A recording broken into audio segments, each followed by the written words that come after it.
Thank you. All right. Before we get into 710 questions on the freeway, we'll move on to a new and interesting topic. I'd like to change over to downtown revitalization. And so we're going to begin with Michael Cacciati on this. The downtown revitalization project was approved by the City Council on May 2008. Measure SP was passed by a majority of voters in November of 2008. And despite the threat, despite the retreat of the financiers and our development partner, the project is ready to build. Entitlements have been extended and are being assigned to the Community Redevelopment Agency. Further, the city has spent $2 million on this project, and it's purchased the old nursery, which is a key parcel.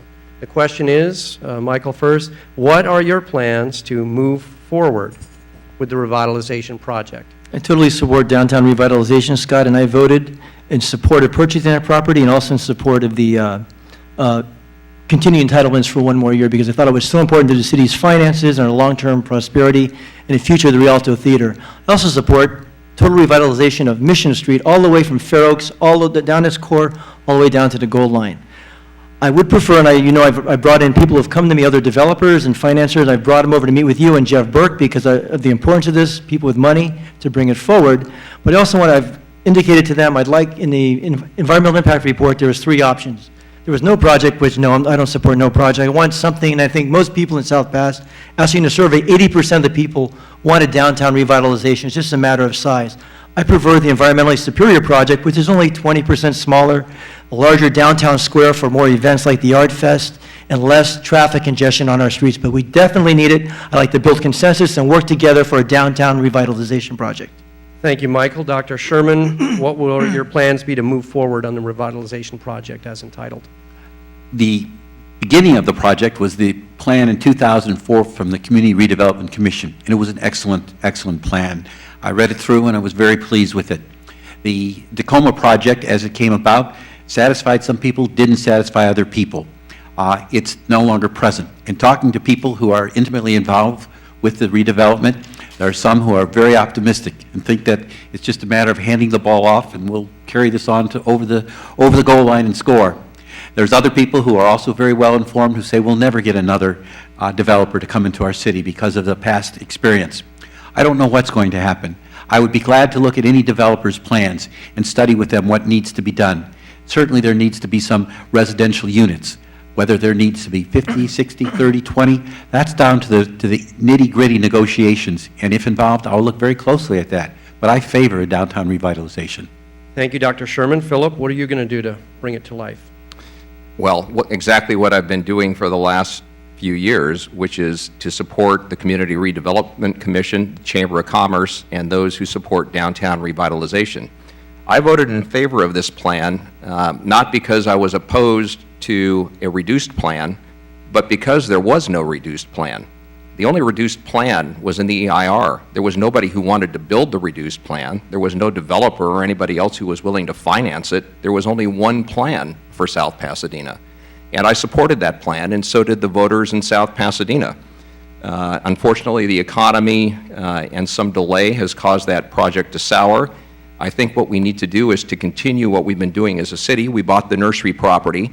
We can not only use that to continue with our downtown revitalization plan, but we can use this as an opportunity because we know nothing's going to be started in the immediate future to work together with the Chamber and others to look at revitalizing the Rialto and perhaps incorporating part of that revitalization into a new downtown plan where we continue using the existing plans. Thank you. We're going to follow up on this a little bit. We're going to start with Dr. Sherman, and I'm going to ask you now to not recite history. We all know what happened, but rather I want to hear where you're going to come up with the funds and exactly what you think about the number of units. So 3 major attempts to revitalize downtown in the past 30 years, still nothing to show for it. It's a tough town. Some say it was the number of residential units that brought on the opposition. Others believe there weren't enough residential units to even justify the project or make it viable. So what's your number?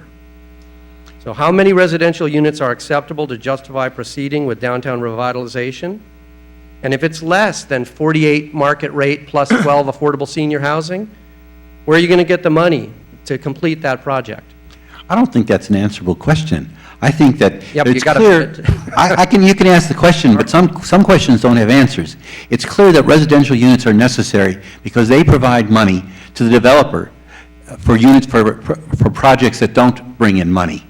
But you know, it gets down to a negotiation, and the developer has to present his plans, how much it's going to cost, what his profit margin is. It's reasonable that the developer make a profit. But it all gets down to negotiations and gets down to the nitty-gritty. You can't sit here today and say, this developer can make a plan work with 60 units, and that developer can make a plan work with 20 units. It's a deal that has to be opened, or gone into with open eyes, and to find a solution. I think it's too simplistic to say that the solution is 60 units, or the solution is 40 units. Clearly, there has to be some residential units. The exact number, that would depend on the plans with the developer and the economics of the time. I don't think it's an easily answered, it's a simply answered question. Philip, I'm going to go to you next. Dr. Sherman says it's not answerable, but what I'm asking is there's a plan that's entitled. It's championed 2 lawsuits, and it's ready to go, and it contains 48 units and 12 affordable senior housing. That's what's entitled and ready to go. So the question is that acceptable? And if it's not, if you needed some reduced amount of housing, where are you going to come up with the money that would be necessary to augment the reduction in housing? Well, I like your second question, which you asked first the last time, which is where are we going to come up with the funds? I thought we would just sell raffle tickets. And that's a little bit facetious. It's not up to the city to come up with the funds. Cities aren't in the job of developing real estate for the most part. In a small city like ours, that's certainly not something we're in the business of. We couldn't do it well, and we shouldn't be doing it.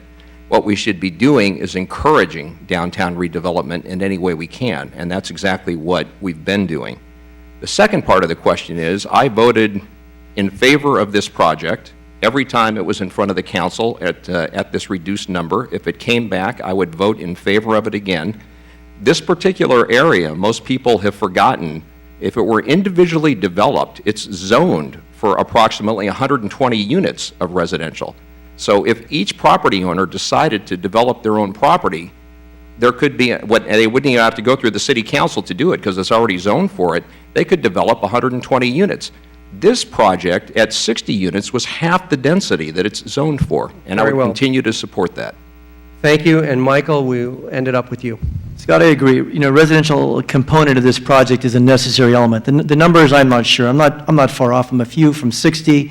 I would let the developer know. A developer, I'd encourage to come in. I'd be a cheerleader for the project. I'd try to build consensus among the, and Mr. Sherman was right, there are differing perspectives on this. And I try to bring the parties together and get something in between and compromise, build consensus.